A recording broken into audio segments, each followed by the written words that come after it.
Hey kids! Thanks for tuning into our online service. We hope that you join us every week at 9:15 to sing, dance, and watch Bible stories. Have fun! Hello, friends. Guess what? It's time for church, right now! I'm glad you're getting to worship God together as a family. I'm so excited we get to have church today. Every day when we get together for Crosstown, we start with our everyday song. Can you jump up on your feet and sing it? Let's go!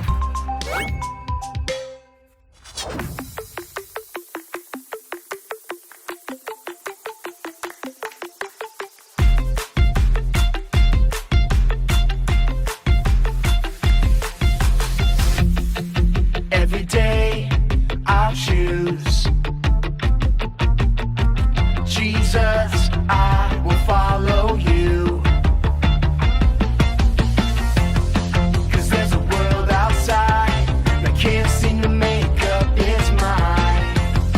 It's saying this and that, that and this, everything's changing all the time.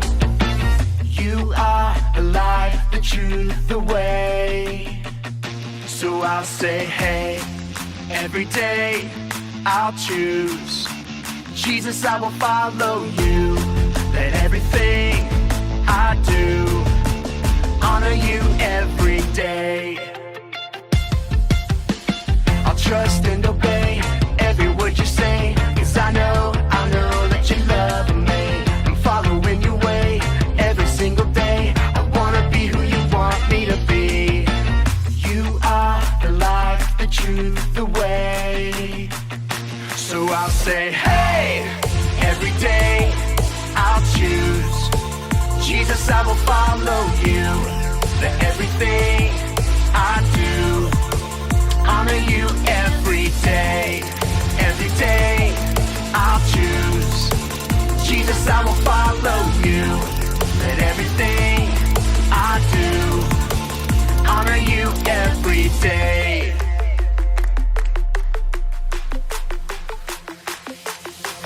Every day I can trust you, Jesus. Every day I choose to honor you.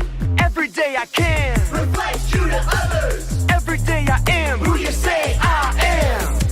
You are the light, the truth, the way.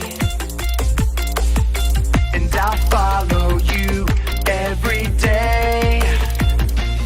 I'll say, hey, every day I'll choose Jesus, I will follow you. Let everything I do honor you every day. Every day I'll choose Jesus, I will follow you. Let everything I do honor you every day. Hey, every day I choose Jesus, I will follow you. Hey, every day I'll choose Jesus, I will follow you. Hey, every day I'll choose Jesus, I will follow you. Hey, every day I'll choose Jesus, I will follow you. Hey everyone, my name is Brittany and we're so excited you are joining us today. Leading up to Easter, we're talking about a few stories that happened the week that Jesus was crucified and raised from the dead. And today we're talking about a story that takes place the night Jesus was arrested. Jesus was praying in a garden with his disciples, and while he was praying, he asked God a very interesting question. He asked God if there was any other way to save the world from sin. And then he said, if so, let it be that instead. But he said something very important, and it's what we're talking about today. He said, nevertheless, not my will, but yours be done. And sometimes it's hard to choose God's way, but God's way is ultimately always the best way. And that's why today we're saying every day I make choices that honor Jesus. But before we get to that, we're going to start things off by singing a song together. So go ahead, stand up, and sing this out with us as loud as you can.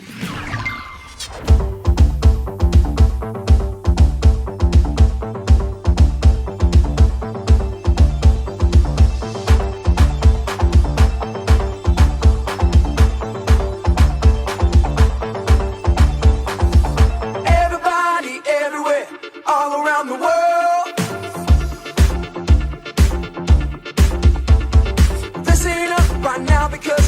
got something to say, and it will be heard. I made up my mind, not afraid to show. That's right, gonna leave the past behind. Gonna let the whole world know I am who God says I am. Let me tell you now. I am who God says I am. I am forgiven. I am a winner. I have been chosen. Jesus, I am yours. Jesus, I am yours. Forever. Jesus, I am yours. Forever. I am. Jesus, I am yours.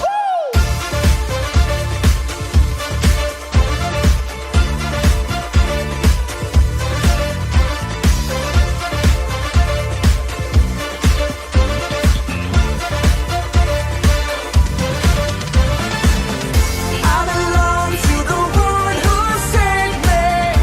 I belong to the one who gave his life. So I will take my place. I will stand and say, Jesus, I am yours.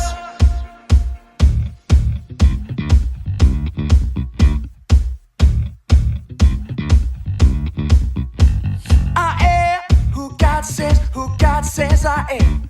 I am who God says I am. Let's go. I am who God says I am. I am who God says I am. I am who God says I am. I am who God says I am. I am forgiven. I am a winner. I have been chosen. Jesus, I am yours.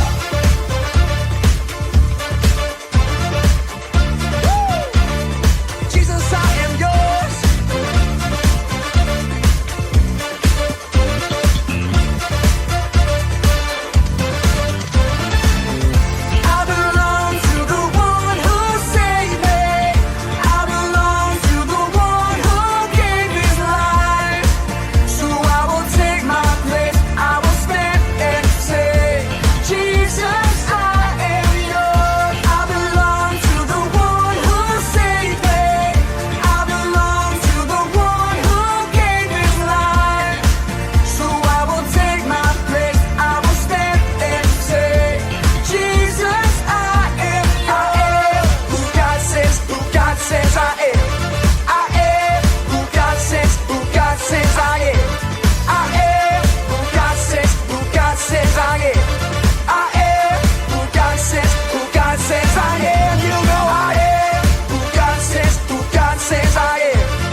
so great. Thank you for singing with us.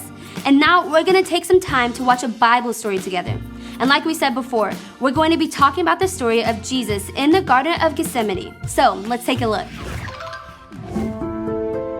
Jesus and his friends were quiet as they walked along the narrow path just outside of town. It was a cool, dark night, and they were headed to their favorite place to pray, the Garden of Gethsemane.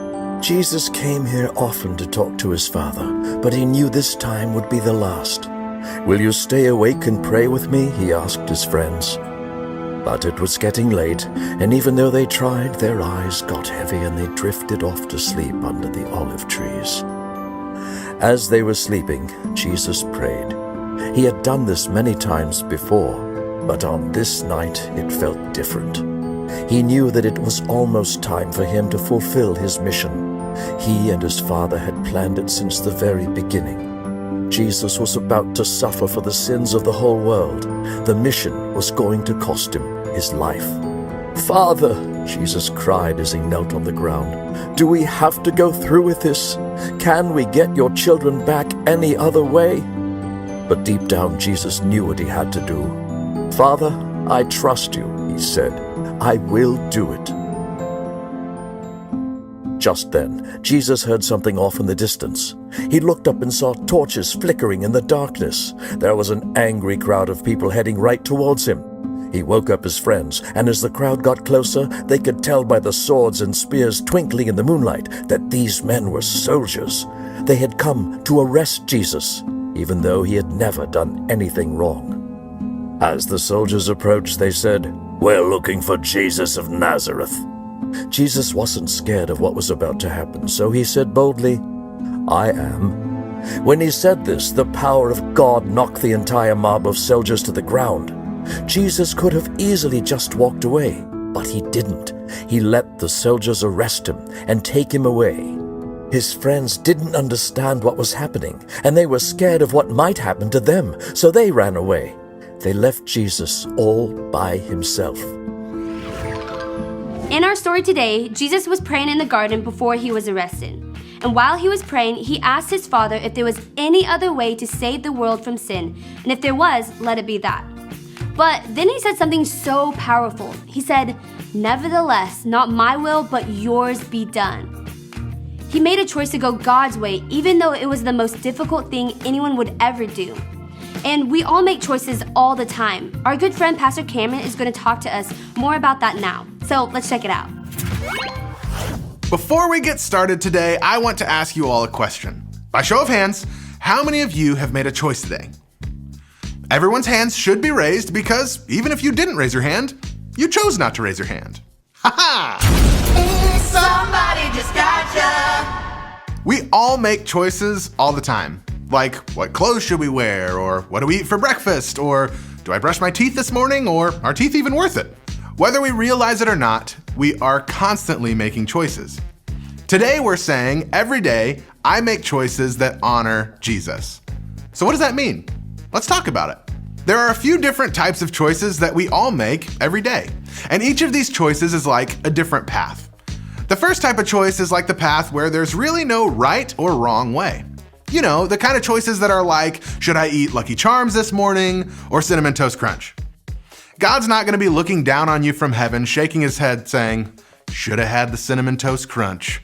He's not going to do that because ultimately these choices have no right or wrong answer. Whether you eat Lucky Charms or Cinnamon Toast Crunch, both paths lead you to eating a delicious bowl of cereal. The second type of choice is the path where our way and God's way line up. These are the easy choices, the kind of choices that you know are right and you want to do them. You want to go God's way. In these choices, it's easy to follow God down the right path because it's the best looking option. It's kind of like how I have no desire to karate chop my grandma. I know God wouldn't want me to karate chop my grandma, and I love my grandma, so I would never want to karate chop her, so stop asking me. I know the choice is wrong, and I have no desire to go down that path. It's easy to choose God's way. The third type of choice is the path where we have to choose between our way and God's way. These choices aren't so easy. Sometimes the wrong choices may look fun and feel like the better option, but ultimately, When we choose our way over God's way, it's called sin. And sin is what separates us from God. God's way is the only path that leads to Him. And some of you may hear what I just said and think to yourselves, that means that you'll never have the things that you want anymore. And that when you go God's way, you never get to have any fun anymore. But that's not the case. A lot of the time, our way and God's way will line up, like I talked about in the second kind of choice. God does want you to have fun. He does want you to have nice things. But when things don't line up, there's God's way and there's our way. Which way are you going to go? We see Jesus make this third kind of choice in our Bible story today. Sometimes we will think that Jesus never had human desires and He always wanted exactly what God wanted. But that's not true. We saw Jesus have a very human moment in our story today. Remember, Jesus is all God, but He's also all human, which is confusing, but it's important to remember that He was also a human. When Jesus was praying in the garden, He asked God if there was any other way to save all of us. If so, let it be that instead. Jesus did not want to go through all of that pain, all of that suffering, and the cross. He knew it would be the most painful thing anyone would ever experience. But He said something very important as He was praying in Luke 22:42. Nevertheless, not my will, but yours be done. Jesus chose to go God's way, even though it was the hardest thing that anyone would ever have to do. He did it because He loves us so much, and He knew that it was God's will for Him to take the sins of the whole world on Himself so that we could be a part of God's family. If Jesus was willing to do that for us, shouldn't we be willing to make choices that honor Him? When we're faced with a choice between our way or God's way, are we willing to say what Jesus said? Not my will, but yours. Not what I want, but what you want. In John 14:15, Jesus said, "If you love me, you'll keep my commandments." Do you love Jesus enough to make choices that honor Him? Jesus loved us enough to go God's way and make a way for us to be a part of His family. Our response should always be to do exactly what Jesus did. Because of our love for Him, we should go God's way over our way. And when we do that, we're making choices that honor Jesus. Pastor Cameron talked about how there are times in our lives when we have to choose God's way over our way, and that can be tough. But God's way is always the best way because it's the only way that leads closer to Him. So as this video ends today, I would encourage you to talk with your parents or small group leaders about this question. Is there somewhere in your life where you're going your way instead of God's way? If so, what is it? So that's it for this week, and remember that every day we should make choices that honor Jesus. So thank you so much for joining us, and we'll see you next time. Hang on, friends. We've still got a Bible verse to learn. Everything we learn at church can be found in God's Word, the Bible. Today's verse is found in Titus 3:1. Be ready to do what is good. Jesus was ready to do what is good, wasn't He? Now, you say it after me. Ready? Titus 3:1. Be ready to do what is good. Way to go, friends! Now you can practice that at home and talk about these questions with your family. Bye-bye!